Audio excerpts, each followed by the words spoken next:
la célula, vamos aquí rápidamente de la célula, y no sé si mi puntero funciona aquí, pero no funciona, ¿no?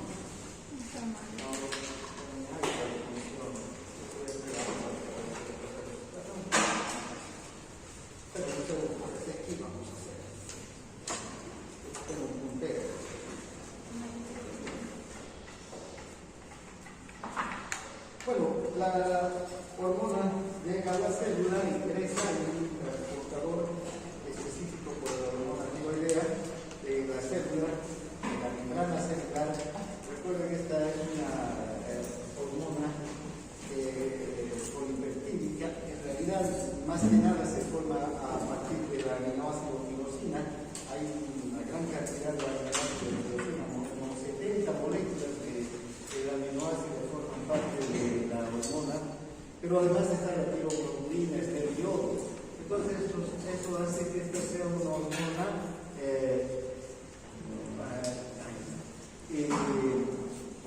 hidrosoluble. Entonces no atraviesa la membrana con facilidad. En la membrana hay unos transportadores, unas proteínas transportadoras que transportan tanto a la T3 como a la T4, ¿no? Una vez que la T3 ingresa al interior de la célula, va a dirigirse directamente al núcleo, y aquí en el núcleo se va a unir a su receptor. Este receptor es específico para la T3 y está, como ustedes pueden ver, junto al ADN. Entonces, la acción de la T3, cuando se une al receptor, es activar la síntesis de proteínas. Entonces, dentro de sus... Por otro lado, la T4 ingresa también al interior de la célula, pero se tiene que desbloquear, perder unión y convertirse en T3. Recién la T3 ingresa al núcleo, bueno, se une al receptor, ¿no? Volviendo atrás, entonces, debido a eso, a esa acción, a esa característica de su unión con el receptor y dónde está ubicado el receptor, aumenta la transcripción de un gran número de genes para la síntesis de proteínas. Aumenta la actividad metabólica de la célula. Estas proteínas generalmente son enzimas o transportadores iónicos también que están en la membrana. Tiene efectos sobre el crecimiento, en especial todos los tejidos en la niñez requieren de la hormona tiroidea, y el tejido nervioso durante la vida fetal no se desarrolla si no hay hormona tiroidea. Por eso los niños los fetos con hipotiroidismo se desarrollan con un tejido nervioso, digamos, no desarrollan bien el tejido nervioso y nacen con dificultades, ¿no? Motoras, dificultades mentales, etc. Y además tiene efectos sobre mecanismos corporales específicos, por ejemplo, aumenta la frecuencia cardíaca, aumenta la frecuencia respiratoria, la movilidad, el movimiento muscular, etc.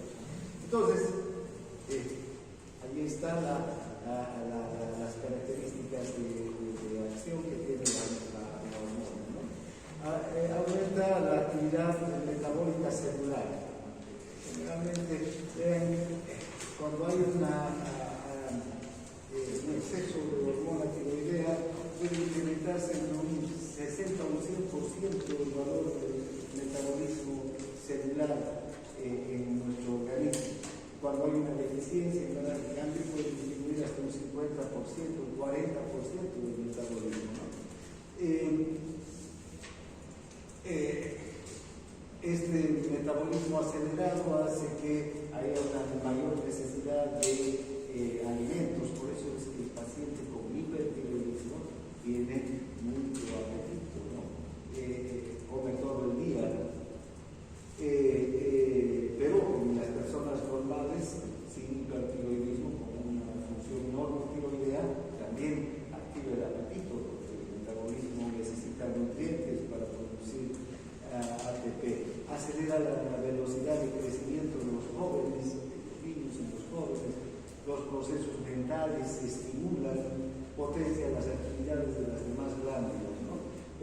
aumenta el número y la actividad de mitocondrias.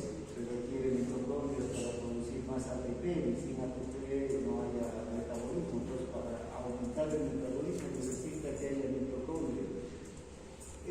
Facilitan el transporte activo de iones a través de la membrana celular, en especial de iones sodio, potasio, ¿no?, que intervienen en las actividades de la célula. Por eso que se incrementa la síntesis de ATPasas, de canales y también de sodio. Tiene un efecto directo sobre el crecimiento, ¿sí?, y sobre la velocidad del crecimiento. Si no hay hormona tiroidea, los niños crecen muy lentamente, ¿no?, quedan pequeños. Los niños hipertiroideos tienen un crecimiento excesivo para su edad, en realidad, pero no son altos al final, porque también se sueltan rápidamente las epífisis y las diáfisis. Entonces, al final, el niño hipertiroideo también queda pequeño, igual que el niño hipotiroideo. No es que un hipertiroideo se desarrolle y que tenga 2 metros, por decir, como el que tiene un exceso de hormona de crecimiento. En este caso, se van a soldar muy rápidamente las epífisis y las diáfisis a los 12, 13 años, y hasta ahí llegó el crecimiento, ¿no? Esto es importante, vean, estimulan el crecimiento y el desarrollo del cerebro en la vida fetal y en los primeros años de la vida postnatal. Por eso una madre que no consume yodo durante el embarazo va a generar que se produzca un hipotiroidismo en el feto, y ese hipotiroidismo en el feto va a repercutir en el desarrollo de su sistema nervioso en general, del cerebro, de su capacidad mental, etc. Puede producir entonces un déficit de hormona tiroidea, un retraso mental permanente, porque si no se desarrolló el cerebro, si no se desarrolló el sistema nervioso en la vida mental, durante las primeras etapas de la vida, la niñez, ese retraso mental ya es permanente, ¿no? Es lo que pasa con los niños cretinos. Ahora, vean, sobre diversos mecanismos corporales, se estimula el metabolismo de los hidratos de carbono, prácticamente en todas las fases del metabolismo, porque una de sus funciones es producir todas las enzimas que intervienen en la degradación y la hidrólisis de la glucosa, ¿no? Entonces, para que la célula disponga de glucosa, también además tiene que ayudar al transporte, al ingreso de la glucosa al interior de la célula y luego a la hidrólisis de la glucosa, ¿no? Desde la absorción intestinal de la glucosa es estimulada por la hormona tiroidea. Estimula el metabolismo de los lípidos. También los lípidos son fuente importante de energía, mucho más importante que la glucosa. Los lípidos, una molécula de ácido graso produce 104 moléculas de ATP, 3 veces casi que los hidratos de carbono, que la glucosa, 3 veces más. Entonces, va a movilizar los lípidos del tejido adiposo, disminuye los depósitos grasos, incrementa la concentración plasmática de ácidos grasos y acelera la oxidación en las células. Entonces, también lo que hace es sintetizar, incrementar la síntesis de enzimas que participan en la beta-oxidación. Aumenta la necesidad de vitaminas, estos cofactores que junto con las enzimas producen el metabolismo. Entonces, aumenta el metabolismo basal. La hormona tiroidea puede aumentar el metabolismo basal entre un 60 y un 100%. Disminuye el peso corporal cuando hay un exceso de hormona tiroidea por esta movilización y utilización de grasas, ¿verdad? Se disminuye enormemente el peso en los pacientes hipertiroideos, prácticamente no hay reservas grasas, son extremadamente delgados.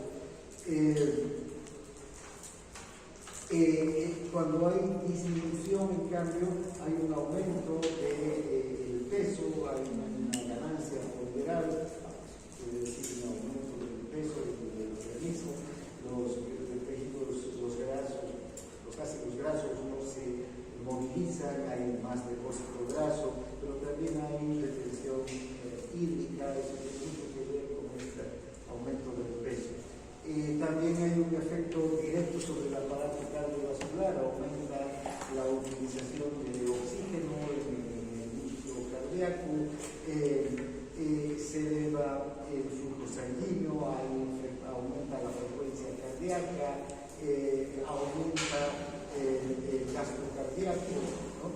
Y como hemos visto, pues, un aumento de la presión diferencial.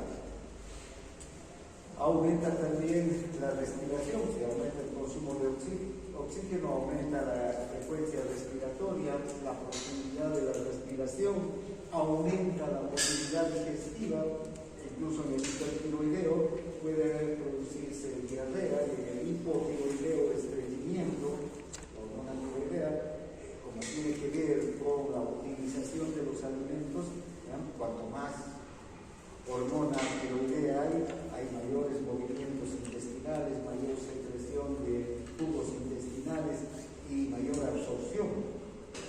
Pero como está incrementando la motricidad, como se incrementa enormemente la motricidad, y ya hemos visto, por ejemplo, cuando hemos hablado del colon, ¿no? Cuanto más rápido son más intensos son los movimientos colónicos, las heces fecales son más líquidas. Cuanto más lento, más perezoso es el colon, las heces fecales son sólidas, se secan en extremo y se produce estreñimiento, ¿no? Entonces, bueno, tiene que ver con eso. Hay una excitación mayor del sistema nervioso con la hormona tiroidea, de hecho acelera las funciones cerebrales, pero cuando hay, esto es en el individuo normotiroideo, necesitamos de la hormona tiroidea también para que nuestro cerebro disponga, nuestras neuronas dispongan del ATP necesario para su propio metabolismo. Pero ¿qué pasa en un paciente hipotiroideo? No se vuelve más inteligente, no piensa mejor, no razona mejor. Por el contrario, puede empezar a tener disociación del pensamiento, ¿no? Puede tener paranoias, puede tener incluso alucinaciones, un paciente hipotiroideo, por esa aceleración del metabolismo en las células cerebrales, ¿no? Lo interesante sería, ¿no?, que nos volvamos más inteligentes. Sería la hormona tiroidea, ¿no? Pero no es así. Lo normal ayuda a la función adecuada del cerebro, acelera las funciones mentales, las funciones cerebrales, pero cuando hay un exceso de hormona tiroidea puede tener una disociación. Y la ausencia disminuye la capacidad cerebral, la función cerebral. Los hipotiroideos, por ejemplo, tardan en reaccionar tanto física como mentalmente, ¿no? Por otro lado, las personas con hipertiroidismo son propensas a sufrir nerviosismo y tendencias neuróticas, ¿no? Ansiedad, preocupación, paranoias, temblores, además, porque la función muscular también está acelerado el metabolismo y acelerada la función muscular. Los músculos empiezan a tener una reacción anormal, ¿no?, a los estímulos, y generalmente el paciente hipertiroideo tiene un temblor en todo el organismo. En cambio, la hipofunción o la carencia reduce la actividad de los músculos, son más lentos, por eso reaccionan tanto física como mentalmente mucho más lentamente los hipotiroideos. Bien, efectos sobre el sueño. Las personas con hipertiroidismo suelen estar cansadas porque están en una actividad permanente de excitación permanente del sistema nervioso, del sistema muscular, etc. Están cansadas, pero no pueden dormir, tienen insomnio. Por el otro lado, el hipotiroidismo se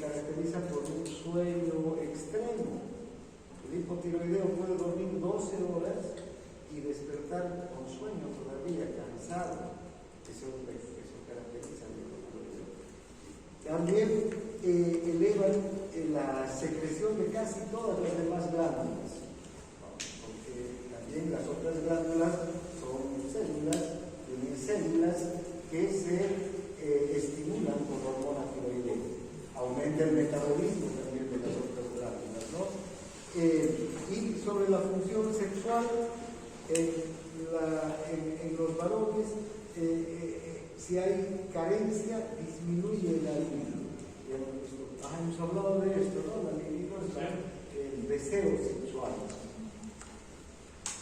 Su aumento no produce más deseo, sino más bien impotencia.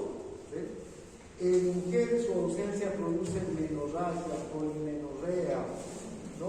Irregularidades menstruales, amenorreas, una alteración de la función sexual y desde luego también disminución de la libido. Bien, hasta ahí creo que hemos visto la primera clase y ahora veamos la regulación de la secreción de las hormonas tiroideas. Bueno, como ustedes pueden ver, si hay un hipertiroidismo, el individuo está, digamos, con graves problemas. Si hay hipotiroidismo, el individuo también tiene problemas diferentes que el hipertiroidismo, pero igualmente graves.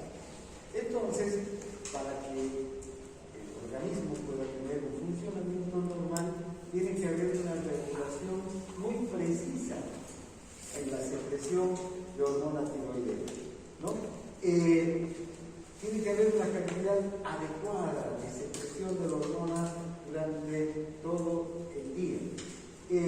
Ahora, esta secreción de la hormona requiere de varios mecanismos de retroalimentación que van a funcionar para que se mantenga la hormona tiroidea en un nivel de normalidad, ¿no? Sus valores sean normales. Y recuerdan, el hipotálamo produce la hormona liberadora de la hormona tirotropina, ¿no? Es la hormona liberadora.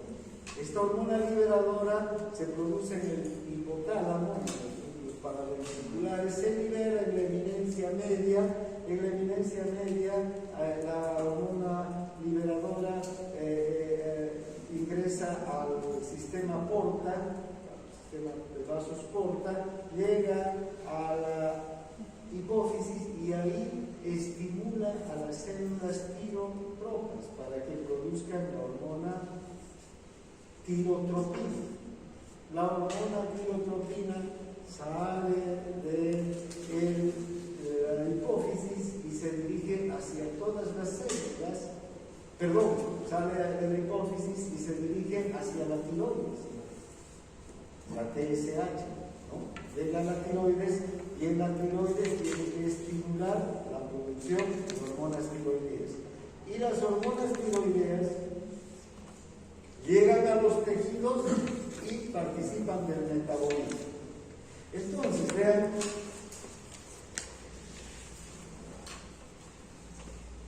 hay varios factores, ¿no?, que van a estimular. O sea, la hormona tiroidea no se produce independientemente, no se produce porque a la glándula tiroides se le ocurra, no se tiene una interfunción de la propia glándula. Pero si la glándula está funcionando normalmente, necesita de la TSH, que produce la adenohipófisis. Y la adenohipófisis también no produce TSH porque se le ocurre, a no ser que haya una hiperfunción o una hipofunción de la adenohipófisis, como hemos visto, estos tumores secretores de la adenohipófisis que pueden producir una secreción abundante de todas las hormonas, o más bien una hipofunción también. Entonces, para que se produzca TSH, tiene que producirse en el hipotálamo tiroliberina. Y para que se produzca tiroliberina, los tejidos del organismo tienen que demandada, ¿no? Entonces, si disminuye el metabolismo, si hace frío, si hay mayor actividad física, etc., todos esos son estímulos que percibe el hipotálamo y va a empezar a producir hormona tiroiderina, ¿no? La hormona liberadora. Si no hay esos estímulos, no va a producir, y si el metabolismo está regulado, no va a producir en mayor ni menor cantidad, sino lo exacto. Bien, entonces, la TSH es la que incrementa la secreción de la hormona tiroidea. Esta TSH que se produce en la hipófisis, también se llama hormona tirotropina, que se produce en las células tirotropas, ¿recuerdan? Bien, esta hormona participa en varios mecanismos, como hemos visto cuando hemos hablado de la síntesis de la hormona tiroidea. Participa en la proteólisis de la tiroglobulina, que se encuentra almacenada en los folículos. Incrementa la actividad de la bomba de yoduro, esta bomba que capta el yoduro y lo ingresa a la célula cúbica para que la célula cúbica la lleve hasta el folículo, ¿no es verdad? Intensifica la iodación de la tirosina. ¿Recuerdan dónde se ioda la tirosina? En el folículo. Si no hay hormona TSH, no se va a iodar la tirosina. ¿Sí? Aumenta el tamaño y la actividad secretora de las células tiroideas y finalmente incrementa el número de células tiroideas. Si volvemos aquí atrás, entonces, aquí, vean, cualquiera de estas imágenes nos sirve. ¿Dónde va a actuar la hormona TSH? Aquí, aumentando la captación del yoduro, ¿no? Para que esta bomba capte, para que esta bomba capte el yoduro y ingrese el yoduro hacia el interior. Luego va a transportar el yoduro y aquí se va a iodar la hormona. Se va a unir la tiroglobulina ¿a quién? Al yodo. ¿No es verdad? Entonces también aquí actúa. Entonces no solamente actúa en un punto, sino esta hormona actúa en varios puntos. También aquí va a actuar produciendo la proteólisis. ¿Para qué? Para que se reabsorban las hormonas tiroideas y luego, y aquí también, para que las monoyodotironinas y las diyodotironinas vuelvan a ser utilizadas por la célula y solamente se liberen la T3 y la T4. También ahí es otra acción de la TSH. Además, incrementa el número y el tamaño de estas células. Entonces, la acción de la TSH es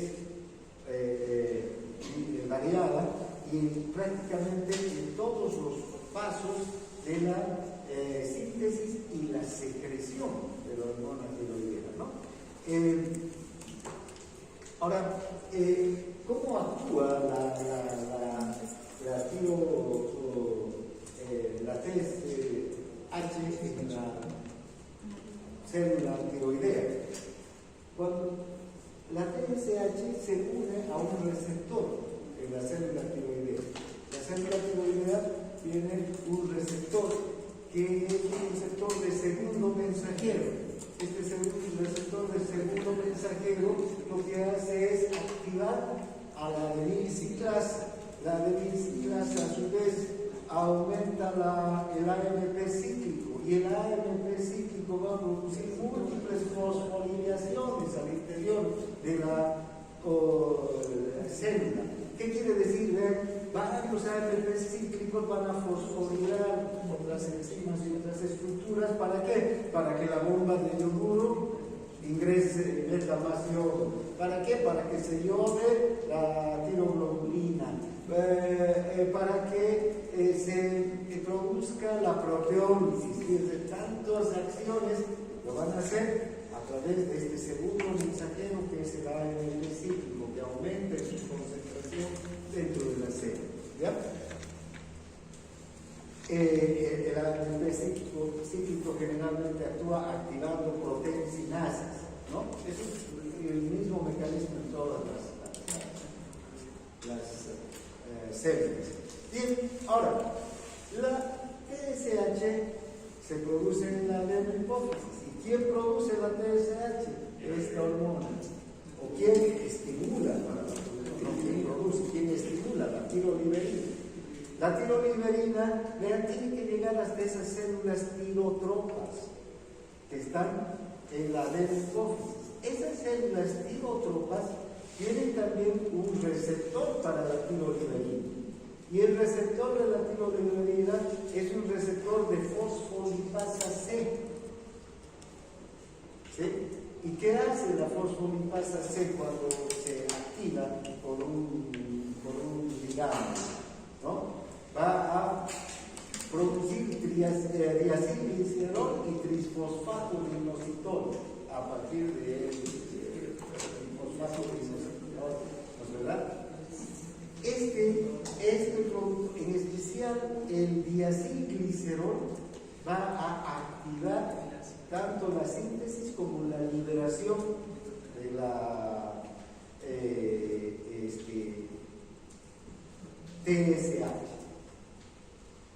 TSH, ¿no? Entonces, la tiroliberina activa este mecanismo de la fosfolipasa C. La fosfolipasa C aumenta la concentración de diacilglicerol, abre canales de calcio necesarios para la liberación de los productos de secreción y se libera la TSH. Sale la TSH. Bien. Ahora, ven. El frío y el calor son dos mecanismos, digamos, que van a estimular la producción de hormona tiroidea. Cuando hace frío, ¿qué necesitamos? Aumentar el metabolismo corporal, ¿no es verdad? Para contrarrestar el frío de afuera, porque necesitamos mantener los 37 grados, porque si fuéramos como este objeto, aquí hay 37 grados y este objeto tendría también 37 grados. Si baja la temperatura a 0 grados, ¿cuánto tendría este objeto? 0 grados. Si aumenta la temperatura a 100 grados, este objeto también aumentaría junto con la temperatura exterior, ¿no? Nuestro organismo no le pasa lo mismo. Si baja la temperatura a 0 grados, ¿vean? Un frío tremendo, nuestro organismo sigue con 37. Si sube la temperatura, un calor así asfixiante, 50 grados, más de 50 es difícil soportar, ¿no? Pero ya empiezan a ocurrir otros trastornos. Pero hasta 50 grados, incluso hay ambientes en el mundo, lugares que incluso un poco más de 50 grados sube la temperatura, ¿no? Pero nuestro organismo sigue en 37 grados, ¿no? No se inunda. Ponen un termómetro y seguimos en 37. ¿Por qué? Porque 37 es la temperatura, 37 grados es la temperatura para que se produzcan todas las reacciones corporales, ¿no? Entonces, si hace frío, ¿qué va a ocurrir? Ese frío va a ser captado por los termorreceptores. ¿Recuerdan cuando hemos hablado de lamentablemente esas clases han sido clases virtuales, no sé si, pero cuando hemos hablado de neuro, hemos hablado de los termorreceptores. Estos termorreceptores perciben frío y calor. Los termorreceptores para el frío reciben esa sensación, transmiten a través de nervios, de los nervios periféricos, en especial nervios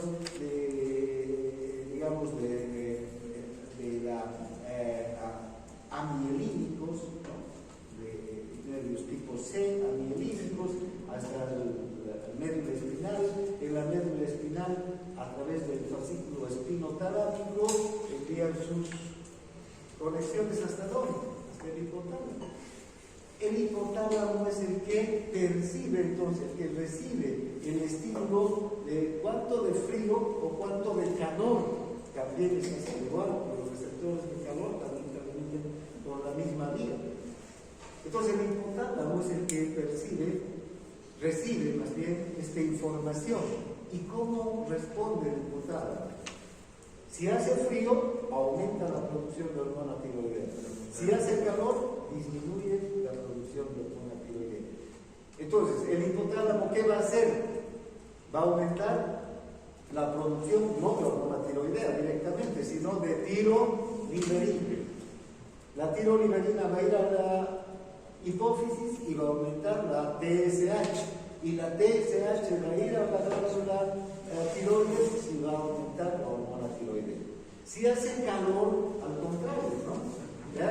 El hipotálamo va a percibir esto, va a enviar un mensaje hacia estas células que están en los núcleos paraventriculares y van a disminuir la producción de tiroliberina. Y así, el mismo mecanismo hacia la hormona tiroidea. Aquí podemos ver esos mecanismos de retroalimentación, ¿verdad? Desde el hipotálamo, ¿no? Luego la eminencia media, donde se liberan las hormonas, el sistema porta, aquí la TSH va a ser estimulada por la liberina y esta va a ir hacia la tiroides, de aquí se va a producir la tiroxina, va a ir hacia los tejidos, se va a incrementar el metabolismo y estos mecanismos de retroalimentación negativa van a hacer que se disminuya, ¿no? La producción. Si el metabolismo baja, entonces se activa la producción. Entonces son mecanismos de retroalimentación negativa que actúan de esa manera. Bien, hay sustancias antitiroideas como el tiroxianato, el propitiruracil, el imazol, que pueden disminuir la producción de la hormona tiroidea actuando directamente sobre la glándula tiroides. ¿Qué enfermedades del tiroides hay? El hipertiroidismo, que es la hiperactividad de la glándula. No vamos a entrar en detalles, pero fíjense que esta es una persona con hipertiroidismo, hay gran excitabilidad, intolerancia al calor, aumenta la sudoración, adelgazamiento leve o extremo, diarrea de diversa magnitud, ¿no? Debilidad muscular, nerviosismo y otros factores psíquicos que pueden llegar a paranoias, incluso a delirios. Fatiga extrema e incapacidad para conciliar el sueño, temblor en las manos. Y este exoftalmos, fíjense, es como si los ojos estuvieran saliendo de las órbitas, ¿no? Hay una prominencia de los globos oculares. Bien, es un paciente con hipertiroidismo. Bueno, el diagnóstico se hace a través de la valoración de la concentración plasmática de tiroxina y de TSH. El tratamiento en general es la resecutación quirúrgica de la glándula, porque aunque hay estos medicamentos, no se los pueden dosificar bien en realidad, y siempre el paciente hipertiroideo está bajo influencia de la tiroides y no tiene una, digamos, concentración de hormonas adecuada. Luego está el hipotiroidismo, si la glándula no produce la suficiente hormona tiroidea, o si es un hipotiroidismo impulsivo, ya no hay efectivamente hormona tiroidea. Si se extirpa la glándula o se administra yodo radioactivo, por ejemplo, hay diferentes causas. Una de las más importantes era este bocio endémico asociado a deficiencia de yodo. Felizmente esto ya ha desaparecido, como hablábamos en la anterior clase, a no ser en situaciones extremas y raras, porque todos consumimos sal iodada. También el diagnóstico es la concentración plasmática de tiroxina y también de TSH, y el tratamiento es la administración de una hormona tiroidea. Esa hormona tiroidea es la levotiroxina. Vean los síntomas: fatiga y somnolencia extrema, lentitud muscular, disminución de la frecuencia cardíaca, menos gasto cardíaco, reducción del volumen sanguíneo, aumento del peso corporal, estreñimiento, lentitud mental, insuficiencia de diversas funciones, reducción del crecimiento del cabello, descamación cutánea, la piel se torna muy,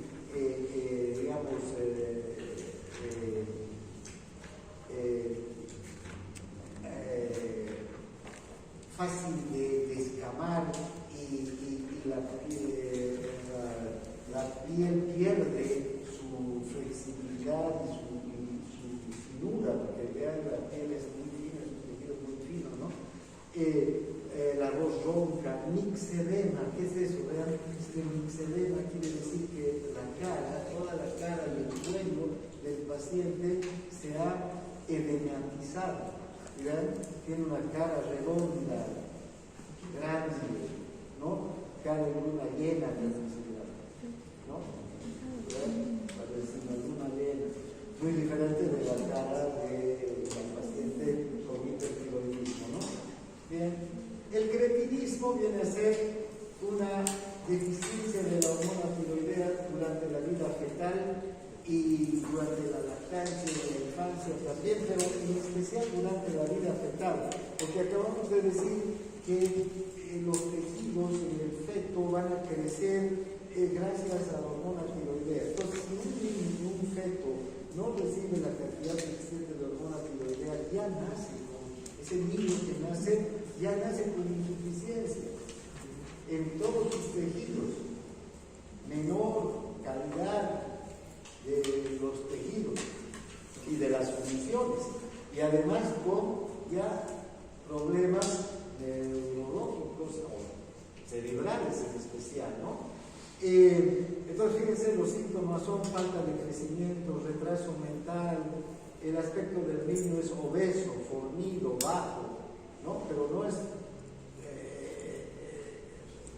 digamos, este niño no moviliza grasa, ¿no? Aunque se alimente, no moviliza grasa hacia los tejidos, sino más bien hacia los depósitos. Aumenta la lengua, le dificulta hablar, esto se llama macroglosia, y no puede hablar, respirar y hasta deglutir con facilidad. Estos son niños, ¿verdad? Este es un niño cretino, esta es una madre con hipotiroidismo, fíjense, y esta es su hija, ¿no?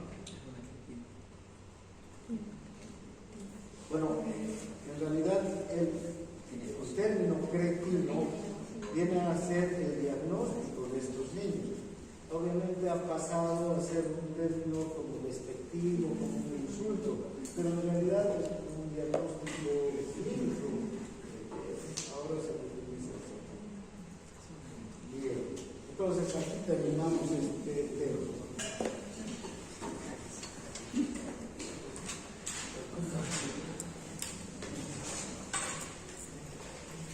Y ahora veremos el siguiente, si podemos ver parte de este tema. Vamos a hablar de las hormonas córtico-suprarrenales.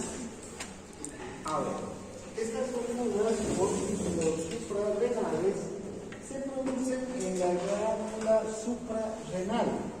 La glándula suprarrenal, como ustedes saben, son dos glándulas suprarrenales, la izquierda y la derecha, y se encuentran en el polo superior del riñón, que tendría que ser el riñón derecho, y en el riñón izquierdo hay otra glándula suprarrenal. Este es el riñón, fíjense, esta es la glándula suprarrenal. Esta glándula suprarrenal es interesante porque tiene dos partes, una parte que es la médula y otra que es la corteza. Y es Desde el punto de vista epidemiológico e histológico también es parecida a la hipótesis, porque fíjense, la médula está compuesta por neuronas. O sea, desde el punto de vista neurológico se ha desarrollado en el sistema nervioso central. Si ustedes recuerdan, cuando hemos hablado de la adrenalina y la noradrenalina, la médula produce adrenalina y noradrenalina. ¿Y cuándo produce adrenalina y noradrenalina? Cuando hay una estimulación simpática. Hasta la médula llegan entonces las neuronas preganglionares del sistema simpático. Y en la médula están las neuronas postganglionares, que son las células de la médula, que son neuronas muy pequeñas que producen y secretan adrenalina y noradrenalina. Entonces es una glándula que tiene estas dos porciones diferentes, ¿no? Luego la corteza suprarrenal, la corteza sí está formada por tejido glandular. ¿Sí? Esta es una verdadera glándula, es tejido glandular, la de la corteza suprarrenal. La corteza suprarrenal va a producir otras hormonas diferentes, muy diferentes, desde el punto de vista de su estructura química, de sus funciones, muy diferentes a las de la médula. La corteza suprarrenal va a producir el cortisol, la aldosterona y los andrógenos. ¿Ya? Cada glándula pesa alrededor de 4 gramos. Son glándulas pequeñas que son como un gorro, ¿no? Que tuviera el riñón, el polo superior del riñón, ¿no? Bien, aquí podemos observar, vean, la médula, que es la menor parte de la glándula. La médula apenas alcanza a ser un 20% de la glándula. El 80% lo va a formar la corteza. Entonces, rodeando a la corteza está la cápsula, que es una estructura fibrosa que protege a la glándula, ¿no? Bien, fíjense, la médula forma entonces la adrenalina y la noradrenalina, y la corteza va a formar las otras 3 hormonas. De hecho, la corteza tiene 3 zonas diferentes, 3 zonas, vean, que se las puede identificar. La parte más externa es la zona glomerular, la zona interna es la zona fascicular y la zona más interna es la zona reticular, o reticulosa también, ¿no? Bien, entonces, glomerulosa, fascicular y reticulosa, o glomerular, fascicular o reticular. Ya son las 6 zonas de la corteza suprarrenal. Entonces la médula está aquí. Si este es un corte transversal, ¿ven? Aquí en el centro está la médula, por eso se llama médula.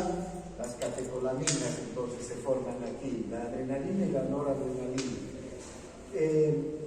Hasta aquí, como les decía, llega la neurona preganglionar del simpático y activa a las neuronas que están en la médula.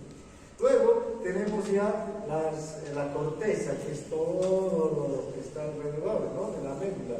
La zona más externa, la zona glomerular, zona fascicular y zona reticular.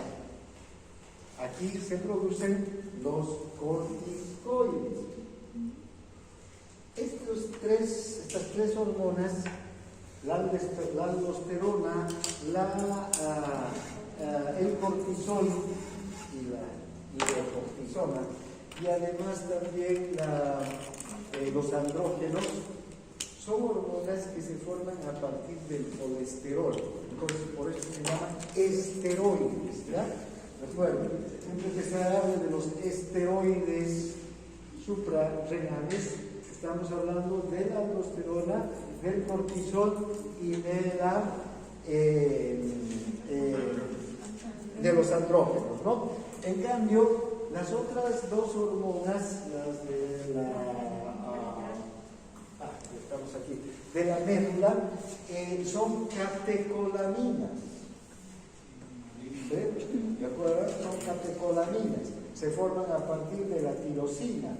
Tienen un núcleo catecol unido a una amina, por eso se llaman catecolaminas. Son las mismas catecolaminas que se producen en las terminaciones de las neuronas postganglionares del simpático, en las neuronas noradrenérgicas que están en el cerebro, en las neuronas adrenérgicas que están en el cerebro, en las neuronas dopaminérgicas que están en el cerebro.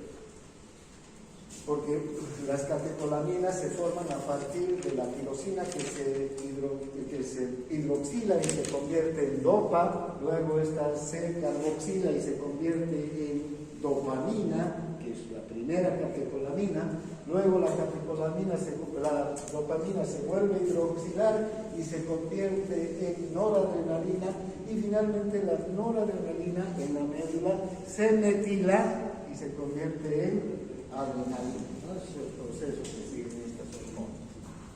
Bien, ahora hablaremos rápidamente de estas son las hormonas que se producen en la corteza, ¿ya? En la parte más externa.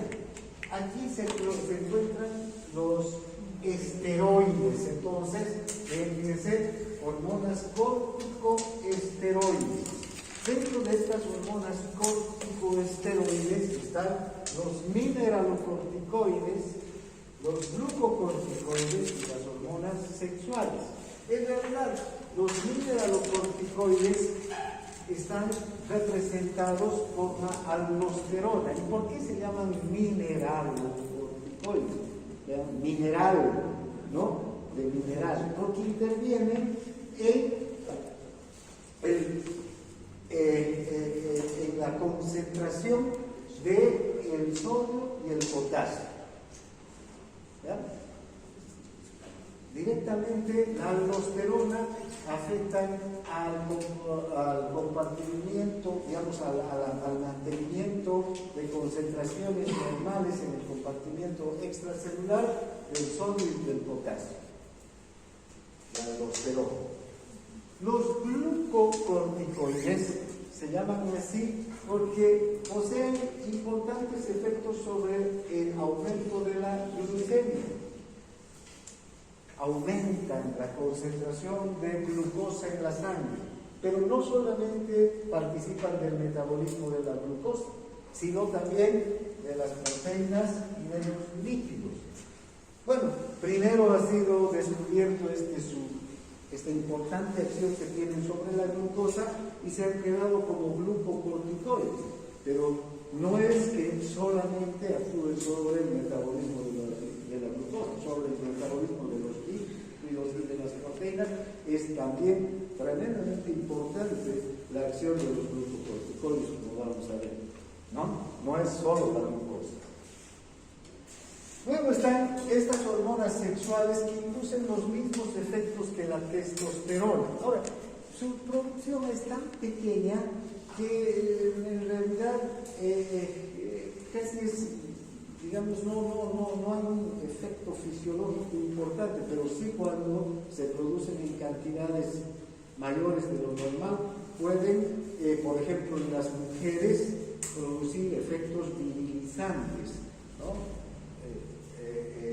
¿Qué será un efecto virilizante? Virilizante. ¿Quién sabe qué es un efecto virilizante? Es masculinización. Se hace masculino. Claro, toma caracteres sexuales masculinos la mujer, ¿no? Vean, puede haber desde el punto de vista de los órganos sexuales, puede no haber mayor cambio en la anatomía, pero sí en el funcionamiento puede haber una disminución de la función sexual de la mujer, ¿no? Alteraciones en la función sexual de la mujer, y en especial en los caracteres secundarios se nota mucho. ¿no? Crece la barba, el pelo corporal, aumenta el grosor de la voz, el cuerpo de la mujer puede cambiar, fíjense, aumentar las espaldas, disminuir la estrechez de las caderas. Eso es virilización, ¿sí? Puede llegar a producir fertilidad. Y claro, desde luego, porque va a alterar la función sexual, ¿no? En la mujer.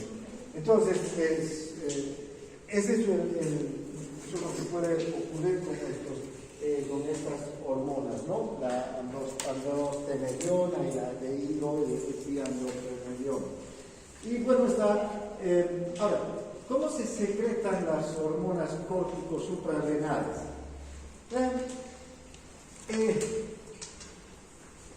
En la zona glomerular, que es la zona más externa, como ustedes pueden ver, es el corte transversal de la corteza, esta es la zona más externa. Aquí se produce la aldosterona.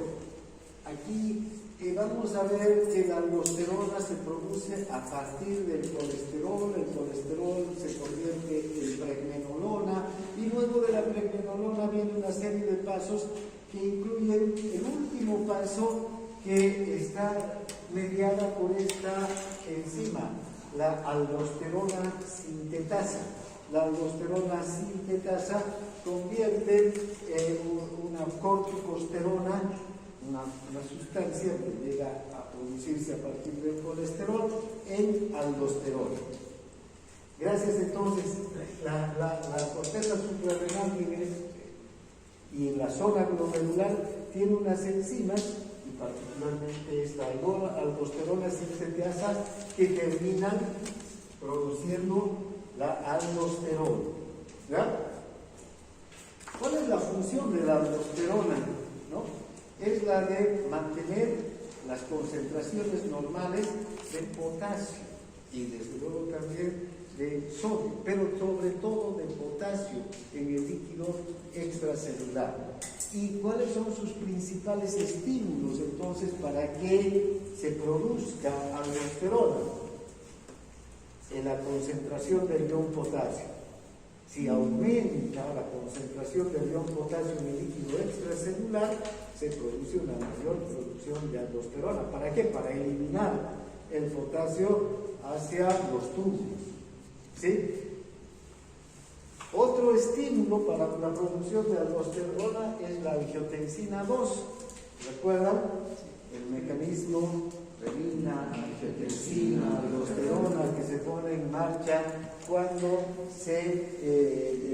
disminuye la presión arterial. Si disminuye la presión arterial, inmediatamente las células yuxtaglomerulares producen renina y bla bla bla, todo el proceso hasta la producción de la angiotensina 2. Y la angiotensina 2 se dirige hacia estas células de la zona glomerular y activa la síntesis y la secreción de aldosterona. La zona fascicular, que es la mayor parte de la médula, fíjense, o de la corteza, es esta área rosada, el 75% abarca, pueden observar, ¿no?, en el gráfico. Esta va a producir el cortisol y la corticosterona.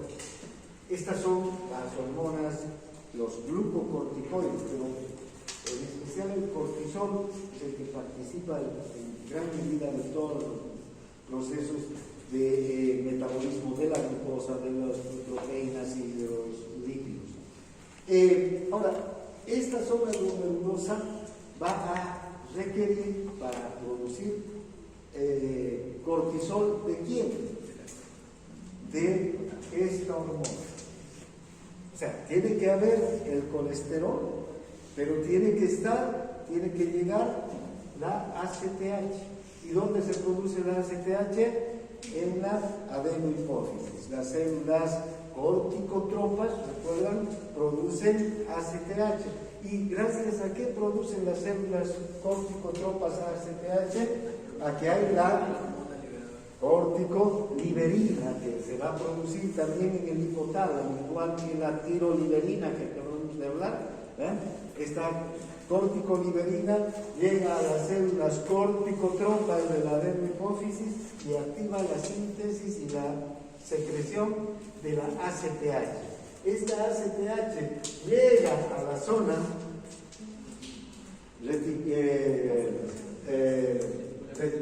fascicular. Esta es la zona fascicular, la rosada, la zona fascicular, y aquí interviene la síntesis del cortisol. Luego, la zona más interna está blanca, esta es la zona reticular. ¿Ya? Esta zona reticular produce los andrógenos, ¿no? La dihidroepiandrosterona y la androstenediona, que son los dos andrógenos suprarrenales. ¿Por qué se llamarán andrógenos?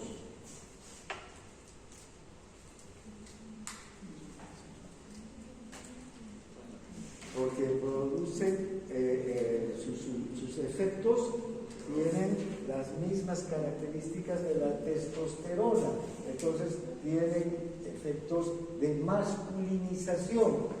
Andros es igual a masculino, ¿ya? Vean, entonces, estos andrógenos. Ahora, los andrógenos también están controlados por la ACTH, ¿sí?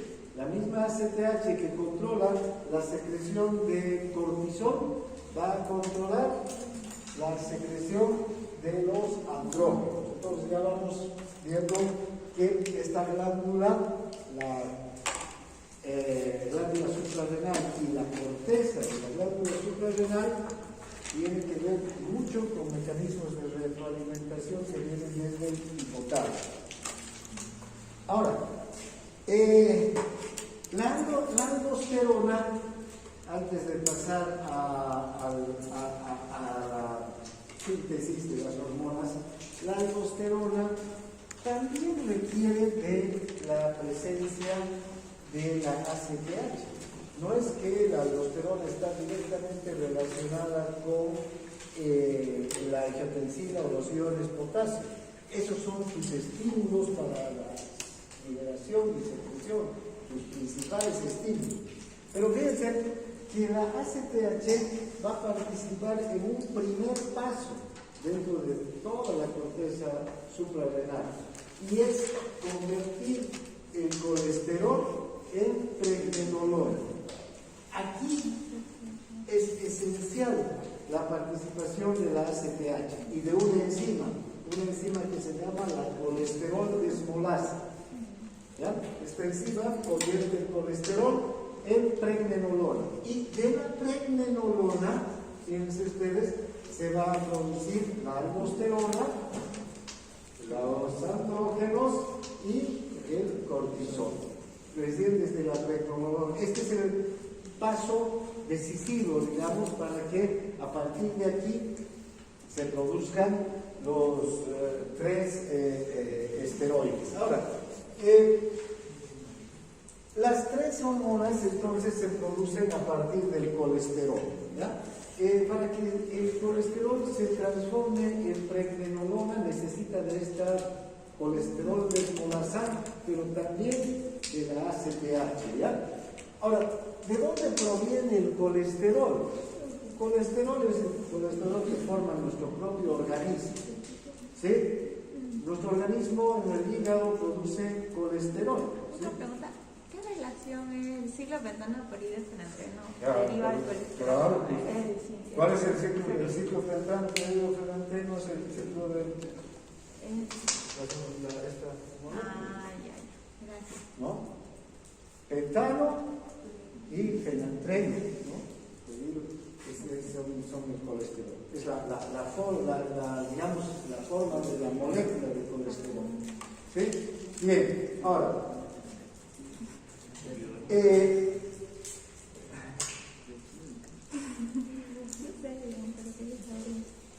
A ver, fíjense las moléculas, estos anillos del colesterol. Aquí hay un pentano, ¿sí? Un ciclopentano. ¿Por qué es pentano? 1, 2, 3, 4, 5 y 3 hexanos. Fíjense, estos son 1, 2, 3, 4, 5, 6. 1, 2, 3, 4, 5, 6, 3 hexanos y un pentano. Si ustedes ven, el colesterol tiene esa forma, la pregnenolona tiene esa forma. Todos los pasos intermedios hasta la aldosterona tiene el mismo ciclo pentano. Aquí donde está la aldosterona, el mismo ciclo pentano. Y finalmente el cortisol, el mismo ciclo pentano. Ahora, ¿qué es lo que varía? El radical. Estos radicales son los que van a variar. O sea, hay una variación mínima entre la molécula del colesterol y la molécula de la aldosterona, entre la molécula del colesterol y la molécula del cortisol, entre la molécula del colesterol y la molécula de la aldosterona. ¿Y cuál es la variación mínima? No la estructura principal. La estructura principal, vean, se mantiene. Solamente estos radicales, estas cadenas laterales. ¿Está claro? Vean, ¿no? Entonces, ahora, aquí hay un rol importante entonces de la ACTH y también de la angiotensina 2 para la formación en última instancia de la aldosterona, ¿no? Bien, ahora las principales etapas de la síntesis de hormonas esteroideas de la corteza suprarrenal suceden en las mitocondrias y en el retículo endoplásmico. Cada etapa está catalizada por un sistema enzimático específico. A ver, ¿dónde se producen los lípidos? ¿Dónde se metabolizan los lípidos en la célula? ¿Dónde se sintetizan los lípidos en la célula? ¿Ya? ¿Dónde más? En el retículo endoplásmico. ¿Pero cuál retículo endoplásmico? Liso. En el rugoso, ¿qué se sintetiza? En el liso, los lípidos. ¿No? ¿Verdad? Fíjense, entonces ahí es donde van a empezar estos procesos, ¿ya? Las mitocondrias y los retículos endoplástico liso. Y desde ahí, dependiendo de este sistema enzimático, se va a producir aldosterona, se va a producir cortisol o se va a producir andrógeno. ¿Dónde intervienen estos sistemas enzimáticos entonces? En el paso de una a otra de las moléculas, ¿no? ¿Sí? Bien.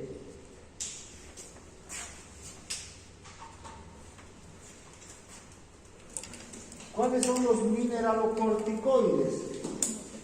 El principal mineralocorticoide es la aldosterona y es la más potente. Tiene un 95% de la actividad mineralocorticoide del organismo.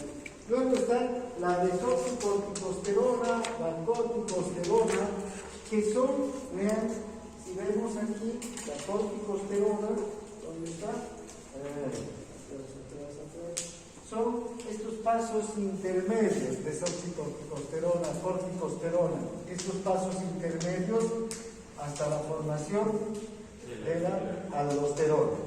Estos tienen actividad mineralocorticoide, pero mínima. La que más actividad mineralocorticoide, el 95% es la aldosterona. Bien. Hay una sustancia en la 9-alfa fluorocortisol o fluorocortisol, que lo conocen. Esta es una sustancia sintética, entonces este es un medicamento que es más potente todavía que la aldosterona, ¿no? Si hay insuficiencia de la glándula suprarrenal, se puede dar fluorocortisol. ¿Para qué? Para que active, para que se produzca, digamos, se tenga la actividad mineralocorticoide, se active la reabsorción de sodio y secreción de potasio, ¿no? en los riñones, pero no solo en los riñones. Piensa, la aldosterona actúa también en las glándulas salivales, actúa en el intestino, en el mismo mecanismo de secretar secretar potasio y reabsorber sodio. ¿Recuerdan la concentración de sodio y de potasio en la saliva? La concentración de sodio y de potasio en la saliva. Sodio es bajo y potasio es alto. ¿Por qué? Porque hay una ATPasa en los túbulos. En realidad, la saliva que sale de los acinos tiene la misma concentración, pero conforme va pasando por los túbulos que van reuniéndose, ¿verdad?, hasta desembocar en el conducto, se va reabsorbiendo, ¿qué cosa? Sodio, se va reabsorbiendo cloro y se va secretando potasio y, ¿qué otra? Bicarbonato. Las concentraciones de bicarbonato van a llegar hasta 70 miliequivalentes y de cloro solo quedarse en 30 y de potasio llegar hasta casi 40. ¿No es verdad? ¿Por qué? Porque en esa ATPasa actúa la aldosterona también. Y lo mismo en el intestino. Bien, pero vamos a volver a hablar de esto. El cortisol también tiene una actividad mineralocorticoide mínima. Y la cortisona, estas son glucocorticoides, ¿no? Potentes glucocorticoides. También va a tener una actividad mineralocorticoide mínimo, aunque la cortisona es un corticoide sintético. Bien, ahora veamos a los glucocorticoides. El cortisol o hidrocortisona es el más potente, el 95% de la actividad glucocorticoide. La corticosterona, menos potente, un 4%. La cortisona, que ya hemos visto hace un momento, que es sintética, tiene una actividad casi tan potente como el cortisol. Todos los corticoides, muchos de los fármacos estos que hablamos de corticoides, tienen cortisona. O la prednisona, que también es sintética, es un medicamento. O la metilprednisona, o metilprednisolona también. La dexametasona o la betametasona.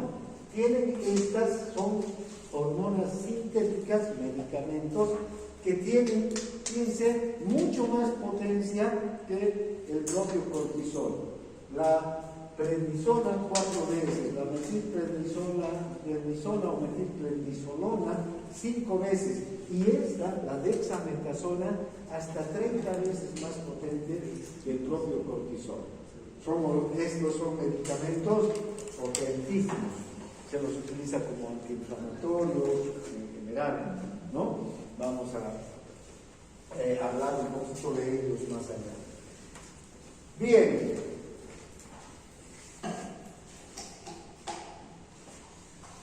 Ahora, ¿cómo se transportan por el plasma estas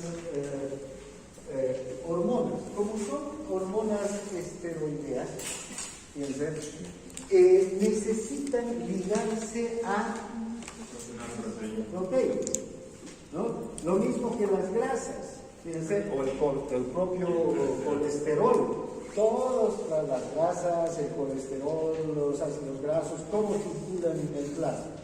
Ligados a hormonas. Entonces, ligados a proteínas, a globulinas o a albúminas. También entonces, estas hormonas se ligan a proteínas, a globulinas y albúminas.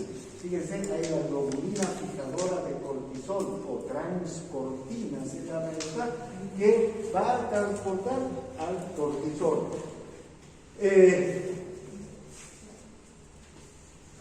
Esto es importante, esta unión a las proteínas plasmáticas, porque vean, estas hormonas necesitan actuar, tener siempre una concentración en el plasma.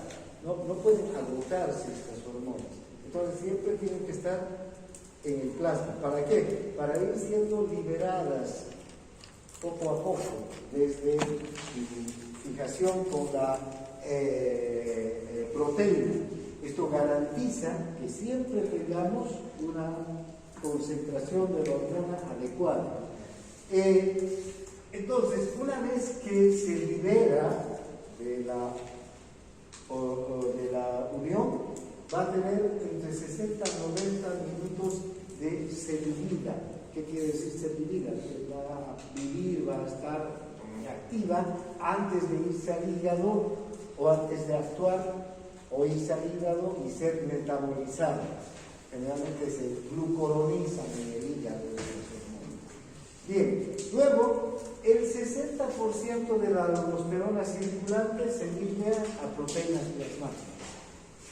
Tiene, cuando está en el plasma, una vida de 20 minutos aproximadamente. Ahora, esta unión es importante para mantener siempre una concentración adecuada de la hormona en el plasma. Esto evita fluctuaciones, o que haya mucha hormona o que no haya nada de hormona, ¿no? Sino siempre que haya una concentración de hormona adecuada. Y que además se distribuya de manera uniforme por todos los tejidos la hormona. Bien,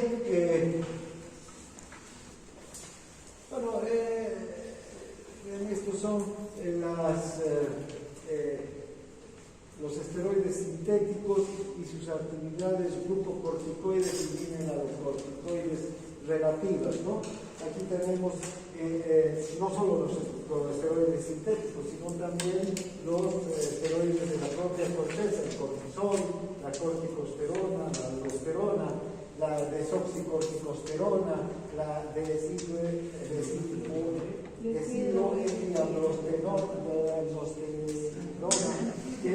es la hormona, los andrógenos. Y fíjense los esteroides de síntesis, o sea, estos son ya los fármacos. Fíjense qué potentes son estos fármacos, ¿no? Tienen las actividades que tienen glucocorticoides y mineralocorticoides 10 veces más que la aldosterona, el 9-alfa fluorocortisol y de hecho 30 veces más la dexametasona, ¿no? que el cortisol. Bien, a ver si algo más podemos. Luego los esteroides se metabolizan en el hígado, ¿no? Se glucuronizan, que quiere decir que se unen al ácido glucurónico y se glucuronizan mediante unas enzimas. Tiene que haber unas enzimas en el hígado. ¿Qué se llaman esas enzimas? La bioquímica para la glucuronización. Las glucuronil transferasas. Hay las glucuronil transferasas, las metiltransferasas, hay las glutatión transferasas, transferasas. Estas glucuronil transferasas lo que hacen es producir la unión de la hormona con el ácido glucurónico y entonces forman compuestos glucurónicos que son fáciles de ser eliminados. Se eliminan por los riñones y luego hacia la orina. Se metabolizan entonces en el hígado y se eliminan por la orina. La aldosterona tiene una concentración en la sangre de 6 nanogramos por 100 mililitros y se secreta al día, en las 24 horas, 150 microgramos. El cortisol, 12 microgramos, esta es su concentración normal en la sangre, ¿no? A cualquier hora, no tanto a cualquier hora, digamos un promedio de 12 microgramos por 100 mililitros, ¿no? Y se secreta de 15 a 20 miligramos día. Ahora, fíjense, tanto la secreción como las concentraciones de cortisol suelen variar. En la mañana, media hora después de que despertamos, la concentración de cortisol es alta. En cambio, en la noche, cuando llegamos a la noche, ya casi para irnos a dormir cansados, la concentración de cortisol es baja. Esta hormona nos prepara ¿para qué? Para el estrés, para enfrentar el día, la vida. Aquí vamos a quedar, porque después vamos a ver ya las conclusiones.